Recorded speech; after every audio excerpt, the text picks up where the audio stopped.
को powered by Vimal. Vimal बोलो जुबा केसरी. मराठा समाजाला सरकारनं वेगळं 10% आरक्षण दिलं. महाराष्ट्राचं एकूण 72%वर गेलं. महाराष्ट्राआधी बिहारनं आरक्षणाची मर्यादा वाढवली. मात्र पटना हायकोर्टाने बिहार सरकारला झटका दिला आहे आणि SC ST आणि OBCना 65% आरक्षण देण्याचा निर्णय कोर्टाने रद्द केला. आता महाराष्ट्रातले आरक्षण धोक्यात आले का? नाही, काय असतं बघा, शेवटी कायदा असतो, शेवटी संविधान आहे. त्यावरती निर्णय देताना संविधानाला धरूनच निर्णय द्यायला लागतो. इंदिरा साहनीचं जजमेंट सांगते 50%च्या वर तुम्हाला नाही जाता येणार. याचा सारासार विचार देशातल्या सगळ्या राज्यांना करणं खूप गरजेचं आहे. आता होतं आहे काय की हे प्रत्येक वेळेस 50%च्या वर जाणारं आरक्षण दिलं जातं आणि ते मान्य न्यायालयाकडून रद्द केलं जाते. त्याचे कारण असे येतं.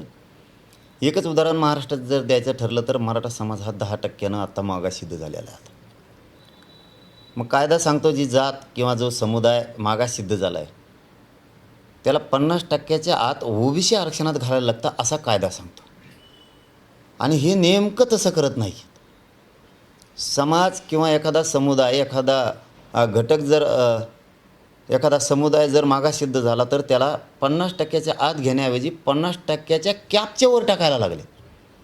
आणि त्या कॅपच्या वर टाकल्यामुळं मान्य न्यायालयाचा काही दोष नाही आहे. मग ते आरक्षण धोक्यातच येतं, कारण ते 50%च्या वर जातं. इंदिरा साहनीचं जजमेंट सांगताय की 50%च्या वर तुम्हाला मर्यादा ओलांडता नाही येणार. मग जर आता मराठे 10% सिद्ध झाले आरक्षणात तर ते 50%च्या आत द्यायला पाहिजे, तर धोक्यात येत नाही. वर दिल्यावर धोक्यात येणारच. आणि इथंच नेमकी गलती बार सरकार जाणून बुजून करतं. याला जाणून बुजून म्हणायचं. आता जर सर्वसामान्य लोकांना माहिती आहे 50%च्या वर गेल्यावर टिकत नाही तरी सरकार देतं, याचा अर्थ काय होतो की राजकारण डोळ्यासमोर ठेवून, निवडणुका डोळ्यासमोर ठेवून निवडून यायचं, तेवढ्यापुरतं द्यायचं, हे यांच्या डोक्यात. आणि आता मराठ्यांच्या लक्षात आलं आहे यांना निवडणुकाच्या तात्पुरतं निवडणुकासाठी निवडणुका डोळ्यासमोर ठेवून जर हे देणार असले तर यांना पाडायचं, हे लोकांच्या डोक्यात आलं आहे. आता हे टिकणारं देत नाहीत तर यांना कायमचं टिकणारं राहू द्यायचं नाही. को पावर्ड बाय विमल. विमल बोलो जुबा केसरी.